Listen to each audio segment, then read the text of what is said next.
Well, good afternoon, everyone. My name is Art Alvarez at Mortgage Works, where we have the answers and they're on the house, coming to you from Palm Springs and the greater Coachella Valley area. Weather's a little back to normal, I would call it. Last week, past week or so, we got a little bit of a heat wave. In fact, last week we were getting up close to 100 degrees. Now we're back to our kind of seasonal, 80-ish, high 70 type weather, which is pretty comfortable. And of course, perfect timing for I'd like to talk about sports here a little bit to get the show going. And of course, we are now in the opening week of the BNP Paribas tennis tournament at Indian Wells. So of course, the Coachella Valley is bustling with lots of visitors. That is a tournament. Often, for those of you who are tennis fans, or maybe if you're not, it's often referred to as the fifth major. Not that it's an official part of the four majors in pro tennis, but there's been talk that if there ever was going to be a fifth major added, that Indian Wells would be the likely tournament. So it's got that kind of prestige, and it's a very popular tournament, and they always sell out, and so I'm looking forward to that. Of course, I've got my money on Carlos Alcaraz. I was a Rafa fan, Rafa Nadal, so Carlos Alcaraz is sort of the Rafa Jr. So I'm in his court trying to root him along to win another tournament. We also got the World Baseball Classic started yesterday. The Team USA they play their first game tomorrow, and they've got a pretty good team. We got some big names on that team, surprisingly, like Aaron Judge, for example. So I'm thinking they're going to do very well in that tournament. That runs from I think yesterday through the 17th of March. And then, of course, Major League Baseball starts right around 1st of April. And then, of course, anyone out there who's a motor racing fan, we've got the Australian Grand Prix. That's Formula One coming up this weekend. So I'm looking forward to that. So with that, let's jump into what we start with always, is to let you know about what's going on with rates and the bond market. We're going to show you our rate grid. Lots of hand-wringing this week about that brief period last week when rates dropped. The media was back to saying that rates were under 6 again. And so, of course, lots of excitement we've been getting calls about refinancing and so forth. Well, unfortunately, that's already backed up a bit. And of course, mostly because of international events, what's going on with the war in Iran. It's creating quite a bit of jitters in the financial markets. But if you look at our rate grid, the good news is, and this is recently updated, everything you see on there is current. I mean, we're still under 6 despite the little bit of run-up we've had this week because of the war in Iran. So all is not lost. We're still in the 5, so don't panic. And one of the things about this kind of environment is it's probably not going to be extended in terms of its effect on the markets. At least we'll see. But Jeff's going to go ahead and pull up now the 10-year bond chart. That's a 10-year bond yield. This is a 5-day chart going back from last Friday to now. And unfortunately, it does show you the kind of trend we don't want to see. Rather than a nice gradual slide downward over the last 5 days, it's the opposite. You can see it dipped quite low on early Monday, but then since then has been gradually climbing. I think the good news, if you want to look at that glass is half full side of things, is that we're still under 415. It wasn't long ago we were hitting 420 within the last few weeks. So all in all, I would say while the markets are jittery, particularly the stock market, the bond market, I don't think really has reacted adversely as much as you might have thought. Typically, when the stock market sells off, bond yields improve because of the flow of funds, money. The flight to safety, they call it, where money comes out of the stock market, goes into bonds as a safe haven. But the countercurrent to that, which is why the bond yields elevated a little bit, is oil prices. Oil prices have exploded because of what's going on. And of course, higher oil prices is a reason to be concerned about inflation, because oil is a key ingredient in so many products and services that they can have an inflationary effect. So that's part of what the bond market's reacting to. As to particular data that's been happening or that we're seeing in the market this week, another light week in terms of data overall. So as I put there, light data calendar, but add to that wartime volatility. And I think really the wartime volatility is really kind of overwhelming any of the other data points that might otherwise have more of an effect. And again, though, the data this week is relatively light. We had the ISM manufacturing came out early this week. It was up for the second straight month to 52.4. Above 50 is considered expansionary. Below 50 is contractionary. ISM services expand at the fastest rate in 3.5 years at 56.1. Again, under 50 is declining. So that's both very good indicators that the economy, despite all the continued media stories about the economy's faltering, these two numbers don't suggest that. Things look to be pretty good. The Fed Beige Book also was released this week. Now, what the heck is that?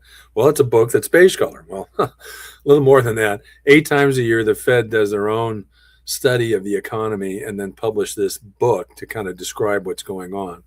And the latest book that came out this week described mild growth, a continued uncertainty in the economy, higher prices, of course, now particularly as it relates to the oil prices with the war impact.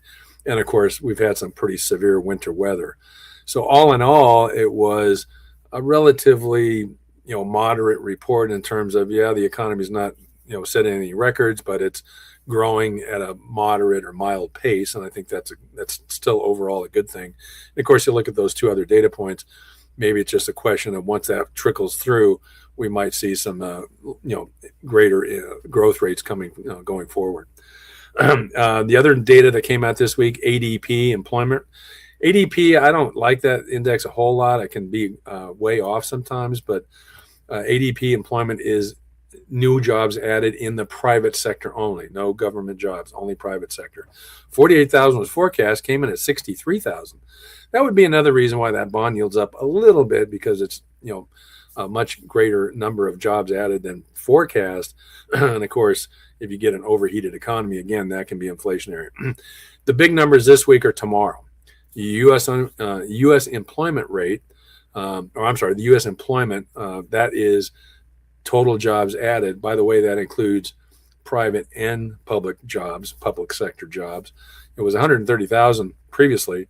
Forecast to only be 50. And this is kind of weird. The U.S. employment report is coming out of the federal government. Compare that 50,000 forecast, which includes government jobs. ADP already says, we had 63,000 in February. So there's a little bit of a divergence there in these two numbers. So it'll be really interesting to see tomorrow when the federal government issues their employment report, how it matches up to the ADP report that we got yesterday. And then finally, the U.S. unemployment rate, that'll be out tomorrow. It's forecast to drop a tick to 4.3. Previously was 4.4. So again, doesn't look like there's a whole lot going on in a negative fashion as to the labor market. Again, that could be causing a little bit of an uptick in the bond yield, but nothing crazy. I think it's relatively been mild in terms of the increase. So with that, we're going to go ahead and go to our next segment. And I'm going to talk a little bit about a product that I've talked about before. And that is the the FHA 5/1 ARM. And I'm going to pose the question again, is this the best ARM program available? And I'm going to say yes, and I'm going to show you some proof. So what I decided to do is I got on the MLS system here locally and looked at some listings in the high 400 range. And I found one, an active listing, a single family home, 3-bedroom, 2-bath in La Quinta, just down valley from here, as we call it. And it's listed for $479,000. It's been on the market for a better part of a month. No adjustment in the price so far. And so one thing I would point out, here's an example of, at least in this market here in the Coachella Valley, there are single family homes available, at this level. So it's not like you have to think that for something at that price level, it has to be a condo. No, there's some decent single family homes available in this valley. And so this is a good example of one that's currently active for sale. And so part of my message here would be for anyone who's maybe a first-time home buyer, or you're an agent working with a first-time home buyer. What I'm going to show you here is a good example of what's real, what's doable, what's possible today to provide you some very good terms in getting a property like this financed. So again, there's the active listing looking to 479. So let's assume you're going to make a run at this property. You think you can get a concession, but you end up talking to me. I talk you out of taking that concession off the price, and I suggest you offer 479 and you ask for a $15,000 seller credit. So again, as Jeff just pulled up, there you have it. Negotiate a $15,000 seller credit.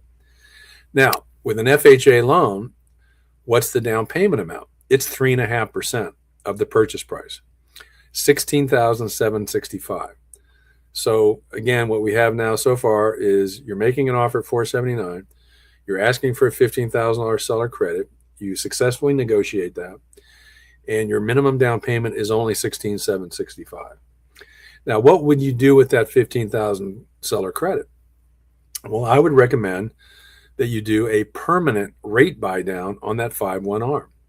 Right now, the 5-1 arm with no points is in the upper fours, like 4 3/4 or so, 4 3/4, 4 7/8. Well, with a $15,000 seller credit, you can then take that credit amount and apply it to the points that would be required to bring that rate down to 3 7/8. So those of you waiting for 2s and 3s, here's an example. You can at least break through 4 and get to the high 3s with this strategy. And by the way, I say permanent rate buy down because with the FHA arm, you cannot do a temporary 2-1 or 3-2-1. That's not allowed. So you would do that $15,000 credit would pay for the points to get the rate down to 3 7/8. What does that do with your minimum down payment on that price as to the monthly payment? Well, get this, principal and interest, $2,212. I don't know about you, 3-bedroom, 2-bath home on a standard size lot. I think this property was around 1,600 square feet. $2,212. Now, granted, that doesn't include your property taxes, doesn't include your homeowner's insurance, but still, $2,212. I would argue that's very competitive to what rents are. I mean, how many stories have you heard about somebody renting a modest 2-bedroom apartment? It's costing them $2,500 a month. Well, there you have it. Now, of course, yes, you add taxes and insurance, you're going to get up closer to $3,000. But again, you're buying nearly a $500,000 home with a minimal $16,765 down payment, and you're getting 3 7/8%. Now, what does this arm do? How is it structured? Well, you're going to have that initial rate, and therefore the corresponding $2,212 payment. That's fixed for 5 years. No changes. It's fixed for 5 years. Then what happens is the loan adjusts annually every 12 months after that. So then you say, okay, so what are the caps? Well, in the first adjustment in year 6, 1%. So now I didn't mention, ARM loans are going to have an index with a margin added to it. With the FHA loan, it's a 1-year CMT, constant maturity treasury index. Right now it's around 3.6. And then a margin that's added to that, 2.25. So you add those together and voila, you're talking about high fives. So let's assume after 5 years, the loan's adjusting and the index plus margin calls for a 5 7/8 rate. Well, you have a 1% cap. So despite that index plus margin in year 6, you're going to only go up by 1% to 4 7/8. You're not going to go to that 5 7/8 because you have the 1% cap. That cap stays in place annually every year for the remaining 25 years. So it's 1% at the first adjustment, 1% each subsequent adjustment. Over the life of the loan, 5% life cap. So on a 3 7/8 bought down rate, when you got that seller credit, you're going to have a life cap of 8 7/8, single digit life cap. That gives you lots of protection in a rising interest rate environment, which of course it would have to be a sustained rising interest rate environment to ever get to that life cap. But nonetheless, at least you are rest assured that you have a single digit, pretty low level life cap to guard you against the worst case scenarios. And here's the kicker. The FHA ARM loan, unlike virtually any other adjustable rate mortgage product out there today, at least as it relates to a 5-year term, qualifies at the start rate. This can be very important. If you're having trouble qualifying even at this price level based on debt ratio, this can help you qualify, give you more purchasing power. The standard 30-year fixed FHA, as we showed on our rate grid, is right now it's back to about 5.375%. Getting to being able to qualify at 3 7/8 means your debt ratio is going to be calculated on a much lower monthly payment. That's going to help you reach that debt to income ratio limit that you have to meet. So this can be an extremely good qualifying tool for those of you who are a little bit stretched on meeting the debt ratio requirements. So again, as a first-time home buyer, this is really good for you to know. If you're working with if you're an agent working with a first-time home buyer, you're running into some trouble in terms of getting pre-qualified because debt ratio is an issue, the 5/1 ARM can be a great alternative. Now you might say, oh wait, it's only fixed for 5 years. A lot of risk there, right? Yes and no. If you're able to pull this off and you start at 3 7/8 for 5 years, you know that worst case in year 6 is 4 7/8. Worst case in year 7 is 5 7/8. You've got 7 years at that point where your rate's going to be between 3 7/8 and the current level of rates in general, about 5 7/8. That's an awfully long time to give you the opportunity to do what? Refinance into a 30-year fixed, a longer term loan that's fixed for the entire term when the opportunity presents itself. Or alternatively, within that 5 to 7 year period, you might decide if it's a starter home, time to sell it, cash in your proceeds, and then look to move up to a higher home. So this is a great tool for those of you who are very interest rate sensitive and maybe a little bit tight on qualifying based on debt ratio. This is a great alternative that I want you to know about. And of course, it's available only for primary residence homes. It's not for second homes. It's not for rental property. And important to understand, you do not have to be a first-time home buyer. A lot of folks think that. FHA does not require you to be a first-time home buyer. A lot of first-time home buyers use the program because of the overall more lenient qualifying guidelines, the 3.5% down payment minimum. But despite all that, you can be a repeat buyer and use this program to buy a home. So again, if you're interested in this, be happy to give you some numbers. I can ask you a few questions, get an idea what your scenario is, and then I can put together a worksheet and get that sent off to you so that we can talk about all the numbers in detail to make sure you're comfortable. My office line there is right there on the screen. So give me a call. Let's have a conversation. Let me show you some numbers and help you get into home ownership using what, again, I call the best adjustable rate mortgage program on the market today. That's the FHA 5/1 ARM. With that, we're going to go ahead and go into our next phase of our program. That's a kind of a clever little slide there. Little play on a phrase that you've heard before. In this case, we're saying, friends don't let friends rent. So I'm going to bring Jeff back on here so he and I can talk about that and explain to you what we mean by that little. Art, I love your smile on this slide. Thanks for letting us put this together. Yeah, I like the suit too. Yeah, it looks good. You look sharp. This is a fun, and we talked a little bit off screen about this.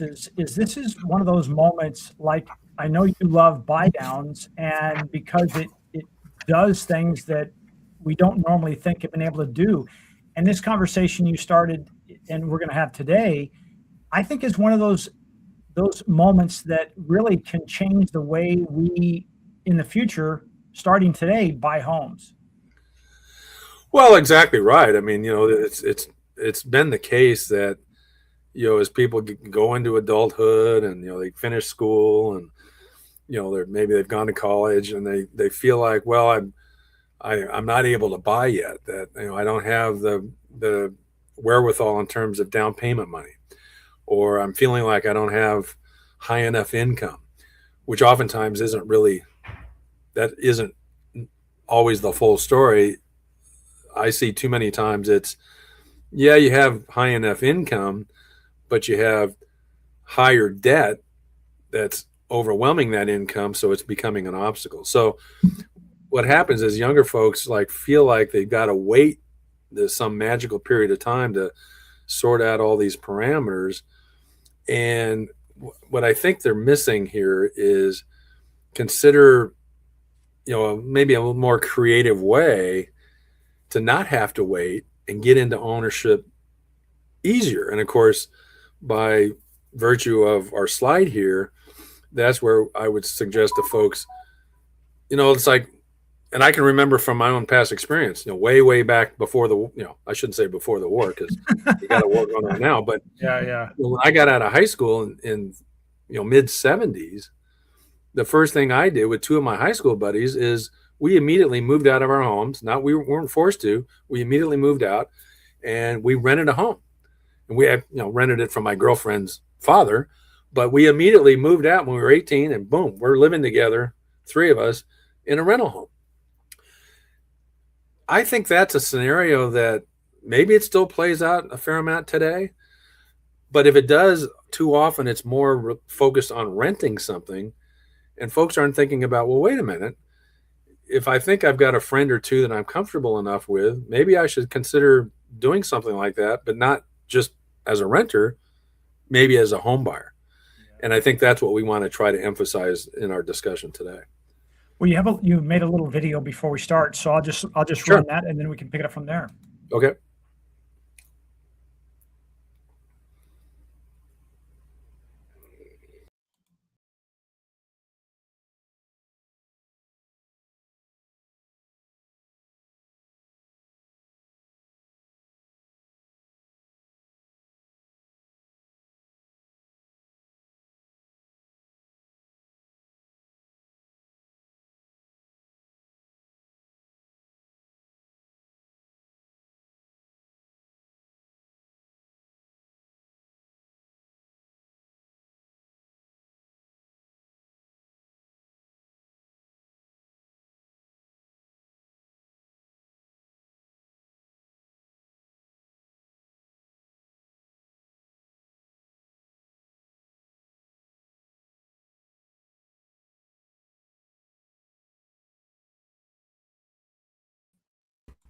So with this, it makes me now kind of hit you right on that 5-1 arm. I'm like, okay, if two people did this, good friends, and they used a 5-1 arm to buy a home together, you said like $2,200 a month for this 3-bedroom, 1-bath, or 3-bedroom, 1-bath, or 2-bath home. Yeah. I mean, I'm like, okay, that's $1,100 or $1,200. Let's say $1,500 a month a piece. I'm not sure where you can live today for $1,500 a piece. And not only, but now the value of the asset you're living in continues to go up. You're actually owning something. Well, exactly, and you're right. And those numbers, you add in taxes and insurance, it's probably about $3,000 a month. Well, if you found a trusted friend where you feel comfortable going into a transaction like that together, and you split it down the middle, then yeah, $1,500 a month each, and you're not in a crummy 800 square foot 2-bedroom apartment that might be on the second floor of the building. You're on a standard size 7,000 square foot residential lot with a yard and lots of room and 3 beds, 2 baths. I mean, it's kind of a no-brainer. And the thing about it, I mean, I think the first key point is this is about home ownership, is about building wealth. And so that's what I think younger folks maybe don't realize, is that you have that option if you're a little bit more creative about it.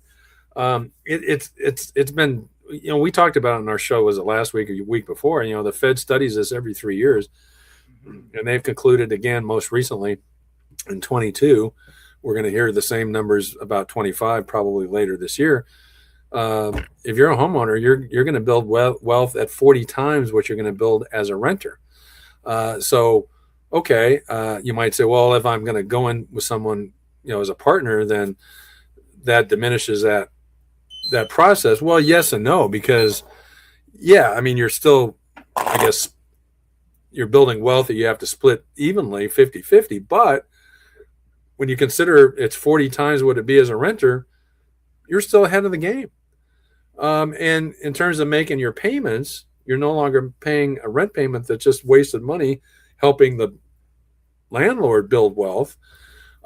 Now you're making a payment that's comparable to rent, or if you're splitting it up the way we just described, better than what you would rent on your own. Then you're applying those dollars into a forced savings by paying down the balance to create even more equity that's going to occur even beyond the market appreciation of the home. So that's really one of the first points to understand about this is the wealth creation opportunity that you can then start earlier rather than waiting later when you're trying to do it on your own. Well, talking about later, I think a couple shows back, you were talking about the average age of a first-time home buyer is now 40 years old. Yep. And I think this is my understanding of the data is because it's that we're getting married later and we're having to save in our minds. We're having to save and prepare longer to buy our first home. So we kind of have that mindset. And tell me if I'm wrong, is we say, well, we don't buy a home, we rent until we're married or we're married with children. And now we have the need for more than a 2-bedroom apartment. And those are the kind of the triggering points to buying a home. But what I'm hearing you say is, and you've said the last couple of weeks, is it's really a wealth generation procedure, like that whole compounding interest thing. The sooner you start, the more it adds up. Do we see that same thing happen with housing? Right. And see, that's the thing is that the way, I mean, it's pretty shocking when you hear about that. The average first-time home buyer is now 40. So they're taking this extended period of time to prepare themselves to own a home. I think it has to be flipped. In other words, that 40-year-old who is the first-time home buyer probably spent years and years and years renting, right? And maybe they rented early on when they first got out of school and they're young with a roommate or two, and then eventually they got their own apartment, but they're still waiting and trying to save money and all this. I would say flip that whole process on upside down. And again, when you first start looking at having housing of your own, don't dismiss buying. Yeah, you may not be in a position to do it by yourself, but again, if you have a trusted friend or friends, talk to them and have some discussion about, is there some mutual objectives that this kind of strategy would work for all of them, and then set their mind into doing it. Because the thing about being a renter, and we've talked about this before, it's uncertain because in most cases, most renters will tell you they're dealing with a rent increase, if not every year, every couple of years. So you don't know what your housing expense is going to be in the future. And when you're making, again, I already said it, when you're making that payment, you're doing nothing to build wealth because it's just money going to the landlord and helping him build wealth or her. So as a consequence, those first few years where you haven't bought a home yet, get that out of your head, get a friend or two, look to buy. And then maybe by the time you're 40, maybe at that point, you're going to then have moved up to where you own the home on your own and the friends are gone. You've already sold that early property and you all split up the proceeds and went your merry way. But in the meantime, you built some wealth that you could use to apply to the next transaction. Yeah, I agree. One of the things you talk about is when you do this, you lock in your housing costs. Talk about that a little bit. Yeah, I mean, see, that's the thing. Compared to rent, which can go up often, if not every year, often, when you get a mortgage, and in most cases, again, the core product is a 30-year fixed. Remember what we've told our viewers before. Warren Buffett says the 30-year loan is the greatest loan there ever was. It's a one-sided bet. It locks in your worst case. When you get that loan, whether it's 3 7/8 for 5 years, or you get a standard FHA loan, 30-year fixed at 5 3/8, you have certainty. You know what your payment is. You know what your rate is. It's not going to change. That's incredibly important because it locks in your housing expense, your shelter expense, and then the added benefit of that monthly payment fixed. You're not going to see it go up if it's a 30-year fix. Then the other benefit is it's paying down your balance, creating that additional equity beyond that's going to occur just from the home appreciating in the market. Another thing that I notice is, as you said, it's turning your housing payment into ownership. And I don't know about you, but I always think of like a home ownership, whether it's your car or your home, or it's just a personal piece of property. We tend to take care of it differently. And I'm not saying renters don't respect their properties. I'm just saying that we say, hey, let's add a bush, let's repaint the house, let's upgrade the kitchen, let's do this, and it just keeps forcing the equity. Is that fair to say? I think it is fair to say. I mean, yeah, you don't want to like put all the renters in a bucket saying they're all, lousy at, maintaining the home they're renting. But the reality is, part of the reason interest rates for loans on rental property are higher is because an investment property loan is considered more risky to the lender. Part of the reason for that is the collateral, the home, on average, is not going to be taken care of quite as well as when it's owned by the occupant. And so, lenders have to take that into account because, unfortunately, default rates on investment property loans are higher than primary residence loans. And too often when the lender gets that property back, it's in not very good condition. So that becomes an issue. And so that's another reason why if you shift from thinking of yourself as a renter and getting into home ownership again with a friend, as we're saying, you're positioning yourself to obtain that asset, and you're more likely to take good care of that asset. And that's something that's unique to owning the home versus renting. Yeah, most people are conscientious, but are you going to take that extra step to really take care of the home? Maybe not. You're paying rent to a landlord who presumably is going to help maintain the property, but that can be a challenge. And how many calls you have to make to get this or that fixed, and sometimes the landlord's slow and so forth. You can avoid all that if you get into this strategy. Buy the home with a friend or two. You're still making a comparable payment, but you're building wealth, and over time, you're going to be much better off. All right, I want to ask a question. When you talk about with a friend or two, is there this line in the sand that says, wait a second, we have three people on this mortgage? Is that a better or worse position for you as a lender? And do you look at it differently? Or do you say, we have three people that are qualified that can buy this property together, and we're moving forward because of that? Or is there a bigger risk for the lender? No, there's not. I mean, there's more work involved. Especially if we got, say, three borrowers that are all, single. Then we've got three applications. We've got to pull three credit reports, and so there's a little bit more processing work involved. But otherwise, with most programs, the qualifying for the monthly payment, which is basically a process of verifying your stable, recurring, monthly qualifying income based on your jobs or other sources of income, determining what your monthly liabilities are, and then calculating a debt ratio, which takes into account the principal and interest, taxes, insurance, and HOA dues, if applicable, on the home you want to buy for the loan amount you want. And you add to that your other consumer debt and divide it into your gross monthly income.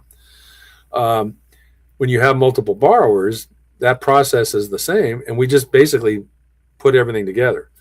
We got three borrowers. We document and determine what their monthly income is for each of them, add it all together. We pull their credit reports, find out their monthly debts for each of them, car loans, credit cards, add it all together. And then divide it, the housing expense that they applied for, put all that, divide it into their combined incomes to get a consolidated debt ratio for all three of them. So, it's a straightforward calculation, and it's the same whether it's one borrower or even four, for example. So yeah, from that perspective, it's not really much difference. When this kind of makes me think about, again, I'm going to refer to my next door neighbor who their daughters just moved back home after being gone for like 6 years with college and away working. Is now she's moved back home, and I'm just now saying, if they had equity in their home, is this one of those opportunities where they could actually say, you know what, she has another friend or two friends who could do this strategy, but maybe she doesn't have the money to go down, but she has a good job. Is that an opportunity where the parents could actually pull some of that equity out of their home and then gift it to that child to help them with their portion of that down payment to get this done and really kind of get them started in their life? Absolutely correct. I mean, and we've talked before. I mean, I encounter a fair amount of younger borrowers who despite all the media stories to the contrary, some of them have pretty good incomes. But yeah, they may be lacking the down payment portion. So for a parent, especially if you've got that now adult child who wants to come back, and even despite the fact they may have a very good job getting paid very well, but they haven't been able to save any money, that's a great way to kind of pursue this strategy, is get mom and dad involved. Maybe they can pull some equity out of their home, either through a HELOC or a fixed rate second and so forth, provide that as gift for down payment for their child. And in doing so, encourage their child to see if there's another friend or two that can go in with them on that, so that way they're able to buy a decent sized home, one that's probably going to appreciate well, in good condition. And if it's a big enough home that can, house both the child and their friend or friends, that's an absolutely great strategy. In fact, I would argue another wrinkle to that, and we've mentioned this not recently, but on the show in the past, is the kid, what I call the kiddie condo approach, where parents, if they've got a child going to school, going away to college, don't ever forget about the option of look at on campus housing, which of course isn't free. It can be pretty expensive actually, and compare that to the other alternative. Find a property nearby the college or university the child's going to go to. It's a condo perhaps, or maybe even a single family home, and look into, rather than paying all that money for on campus housing, find a property near the campus, purchase it. Parents are co-borrowing with their child who's going to attend that college or university. They occupy it, the parents do not. That can be a springboard to get into home ownership. And again, it can be just for their child alone, or maybe their child has a friend who's going to the same school, and maybe talk to that friend, and then maybe the parents of both students can then get together and come up with a strategy like this, so that they can get into home ownership while they're literally attending college, like I did, simply because of my friend's parents who said, hey, we want to get this house for our son who's going to this college. You're going to college down the freeway. Any interest in buying a home with us so that you and our kid can live in it together and then rent out the other two? I mean, it was a great strategy. Folks need to think about that today as a way to basically get into this home ownership that we're talking about. It sounds like the whole process you're talking about, and let's face it, we all get stuck in it. We think linearly, like these things have to happen in this order. Like, okay, you got to get married, you got to have kids, then you buy your house. And yet there are so many other options. I mean, this next bullet point, homeowners build wealth faster. And you were talking about starting building wealth now in their early 20s instead of waiting till they're 40. It seems to me, well, I'll give you a perfect example. My wife and her best friend, they knew each other since they were 10 years old. They did this exact strategy before I knew them. And they built a house together. And then their agreement was, hey, whoever gets married first has to move out. Well, my wife and I got married before she did, but there was already then equity built up, and there was some wealth there that allowed us to say, okay, let's go buy a home of our own. That Right. wouldn't have been there had she been a renter. Right. That's a perfect example of what we're talking about. Absolutely. Perfect. And for some reason, it's just gotten out of people's minds now. I'm a little surprised, and I don't know if it's a generational thing. Like I said, back when I was 50 years ago getting out of high school, we just automatically assumed, oh, when you're out of high school, it's time to move. I think a lot of families that's not an automatic thought. It's like, I think maybe more often it's like, I'm going to hang around home as long as I can. And I think, that's all fine and good. I don't mean to criticize that, but at the same time, years later, you don't want to be nearing 40 years old and complaining about, oh, I couldn't get a home because, it's too hard. There are ways to get around that much earlier if you're motivated to do it. And again, those bullet points you just put up there, we keep harping on it, but it's such compelling data. The 40 times thing. I mean, 40 times higher wealth building from owning than renting. That alone should just be a kick in the butt to anybody who's been walling around renting and say to themselves, I need to get out of this trap, because it really is kind of a trap. Well, to me, it's like using your example you gave earlier. You said the down payment was about, let's call it under $20,000. So if I were one of two people and we each put $10,000 in as our down payment, and then we made our payments, this 40X, if I'm not mistaken, your data said the average homeowner, the value that they had, the $96,000 versus $10,000. So even at the end of that, let's say a period of time, we say, hey, 10 years from now, we decide to sell. I'm probably gonna definitely get back my 10 grand, and you're gonna get back your 10 grand, and really compound that to the point where now I have a really nice nest egg that I can probably, I mean, a lot of things can happen, but the chances of it based on some historical data of when properties go up and down, is usually up, that we're gonna turn out pretty well. Yeah, I mean, the odds are in your favor. Not guaranteed, right? I mean, things happen. Timing is everything. We have talked about over the decades and evaluating home prices in the U.S. There's been a few dips, but overall, it's been a pretty nice trend line. Higher 4% annual appreciation rate is typically used in any kind of disclosures as to appreciation in homes in general. And yeah, we were talking about that principal and interest payment on our 5-1 ARM example. Yeah, 2212. Split that, and then we said add tax and insurance, split it in two. It's $1,500 each. Same goes with the down payment part. Yeah, $16,000, $17,000 is what we said was the down payment, 3.5%. Well, gee whiz, if it's you and a friend, now we're talking. You only each have to come up with $8,000. Actually, a little more because of closing costs, but still, let's say you need to each come up with 10. You may have some of that already because you were trying to save, but at the same time, if it's you and your friend, presumably you both have parents. Your parents may be motivated to see you out on your own, owning a home and off the sofa. So, heck yeah, if we were asked, by our child, can I have 10,000 as a gift to buy a home with my buddy? Sure. Let me write you a check right now. I mean, that's what happens when you start thinking like this. Is all the numbers get to be a lot more achievable. Oh, I don't have to come up with 20,000. I just need to come up with 10. Oh, I don't need to pay 3,000 a month. I only need to pay 1,500. Now you got to like the person you're going to do this with. You got to trust them. So you got to do some work there. But assuming you cover all those bases, why would you not do that versus just going out on your own and renting an apartment for the next 20 years until you're that 40-year-old first-time home buyer? Well, that brings up this next point. I want you to walk us through this. Is there is this different mentality of like, if I'm going to rent with somebody, I have a different feeling than if I'm saying I'm going to buy with someone. And we're co-renting or we're co-owning.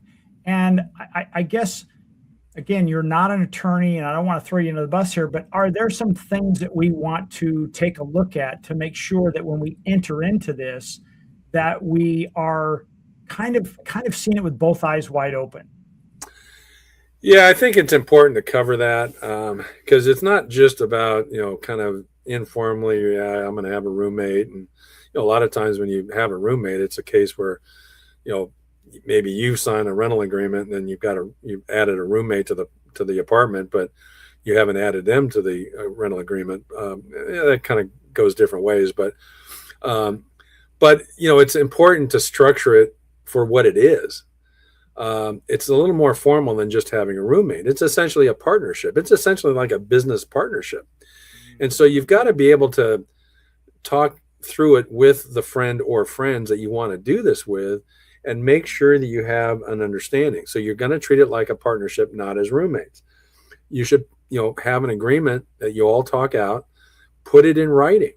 That never hurts. It would be always a good idea for you and the person or persons that you're going to do this with to make sure you have an understanding among all that you all are in agreement with what you're going to do and you put it in writing. That just goes without saying, but it's really important to do that. The other thing is have an exit plan. If you're going to go into buying a home with another friend or friends, you should talk about the future. And like you said, in your own personal experience with your wife and her co-owner, they bought a home together and they agreed. They had an exit plan already in their minds. Yeah, whichever one of us gets married first has to move. Well, that's an exit plan. So, maybe in this case, the exit plan won't be that, but you want to have some idea, some agreement among the parties how you're going to exit from this relationship, because eventually that's going to happen. And you want to make sure it can be done in a clean, tidy, and efficient way, and it's not going to create problems later. And by the way, I mean, part of the reason why you want to do all that is because you're going to be not just owning the home together, you're going to be obligated on a mortgage together, most likely. You're both going to be borrowers. One of the things you have to be cognizant of is it's kind of like when you have a co-borrower on your car loan. You're both borrowers. And if one of you runs into financial difficulty and you can't make the payments, that doesn't relieve the other party, the other borrower, from having to make the payments. Oh, because my co-borrower has got problems and can't pay their half, so I'm not going to pay my half. No, it doesn't work that way. That payment's got to be made every month by one of you. So just because one is having a problem doesn't mean that the other one is off the hook and that neither one of you have to pay. So that's a really important thing to understand, because that could be an issue. And yeah, many first-time homebuyers are already doing this. In a lot of cases, first-time homebuyers these days will use their parents as a co-signer, co-borrower. But the parents are aware that they're taking a little bit of risk. Now, granted, they're going to trust their own child, but unfortunately, I've seen circumstances where, in hindsight, they shouldn't have trusted their son or daughter, and they start grousing about the fact they still have to make the payment when the son or daughter ends up running into problems with making their half, if you will, if not the whole thing. So that's really something that already kind of happens, but you really, really have to dial in on this with who your partners are going to be to make sure you all understand. And so that's why I think that, as the last bullet point says, I think this is a concept that's worthy of pursuing when you're young. Don't wait to be that 40-year-old first-time home buyer. Yeah, there's some things to worry about, some of these issues that you want to make sure you talk through. You do have to have a certain level of trust with the person or persons. And by the way, when I say person or persons, one of the property types that I think this is really well suited for are 2 to 4 unit properties. It's one thing to buy a single family home, maybe with 1 or 2 friends. So there's 2 or 3 of you. And yeah, maybe you find a 3-bedroom home. It's a single family home. But, you can get into issues like, all right, who gets the primary bedroom? Who gets the secondary bedrooms? And so you can get into that kind of stuff. Or who's going to make sure the fridge is cleaned up every so often? Of course, that's stuff you deal with when you're renting, right? If you have roommates. So you have those same issues when you're owning, and certainly with a single family home where you're all inside the same home with multiple bedrooms. 2 to 4 unit properties, I think, are really a good option in this kind of scenario, because that way you can each live in 1 unit, right? If there are 2 of you, buy a duplex. You each live in 1 unit, so you have more privacy, but you still own an asset jointly together. If there's 3 of you, buy a triplex. If there's 4 of you, maybe buy a fourplex. And those are great properties to get ownership of. And then later on, when you've already established that exit plan, and you're going to end up mutually deciding to sell the property, actually, you could either mutually decide to sell it, or you can mutually decide to keep it, even though you're all going to move out into your other primary home. And then you are basically business partners starting your real estate investment portfolio. Here you are owning a 2 to 4 unit rental property. And that can be a great, platform to expand that portfolio over time. So that's why I think the 2 to 4 unit properties in particular are a good property type to consider this scenario. And in fact, I think I told you, Jeff, not long ago, I read an article about along those lines about a young married couple with a small child who decided to get divorced. Apparently it was relatively amicable. What did they decide to do? Because they were faced with co-parenting, and they wanted to kind of stay close to each other, which is very common with folks who get divorced and have small kids. They try to stay kind of close to each other for the co-parenting part of the process. They bought a duplex together. Each of the divorced spouses live in 1 unit, but they've got their child, and that way they can do the co-parenting much easier. It's a lot more efficient, close by. The child gets the opportunity to spend time with both parents if it's amicable. I thought that was a great idea, very unique, very creative. And I think that's something that younger divorce folks with small kids, if divorce is going to happen, wow, this is a great strategy to use, again, particularly for a 2 to 4 unit property. I love it. Well, this is a for many is a new concept and something they hadn't thought of. It's kind of outside the box, but I mean, you've been doing this for, four and a half decades, and I'm sure you've seen it way more than once, and it work out. And I think we're in that time frame where we have a lot of kids, and I'm going to say kids under 30, that have come back home. And no offense, I know parents, they love their kids, but it's also that time where it's like, it's time to leave the nest. And this is a great way to help them do that and establish that whole wealth building process and ownership and responsibility, so that when they do get married, or if they get married, whatever the situation is, they're on a lot better financial footing than had they just been staying in their room that they've had since they were 4 years old, and not taking that responsibility, because they're really not even a renter at that point. They're not developing any equity. Correct. Yeah, exactly right. All right, well, Art, I think that's a great topic. I really appreciate you talking about this. I'd love to come back and talk about this again. I'm sure you have examples that you can share, as I say, over 4.5 decades that you can share that is very positive. So with that, I'm going to turn it back over to you, Art. Okay, sounds good. Thanks, Jeff. Well, thanks everyone for watching and listening to this week's Mortgage Minute. My name is Art Alvarez with Mortgage Works, where we have the answers and they're on the house. I want to remind you, California Dream for All program, the open period for getting pre-qualified and getting a voucher to be eligible for the program. Again, this is the one that provides you up to $150,000 of down payment assistance provided by the California Housing Finance Agency. The open period is right now. It started February 24th, goes through mid-March. I encourage you to call me. Let's get you pre-qualified and get you a voucher so that you'll be eligible for the funds. Again, it's a randomized drawing. You're not assured the funds when you get your voucher, but you need to get that voucher to have a chance for it at all. So call me and I can get you set up with that.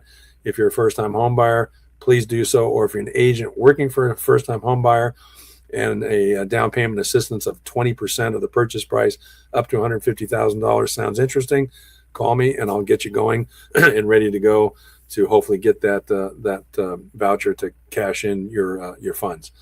So with that, enjoy the weekend, enjoy the tennis tournament here in the Valley if you're locally here in town, and looking forward to seeing you all next week on the next edition of the Mortgage Minute. So long, take care.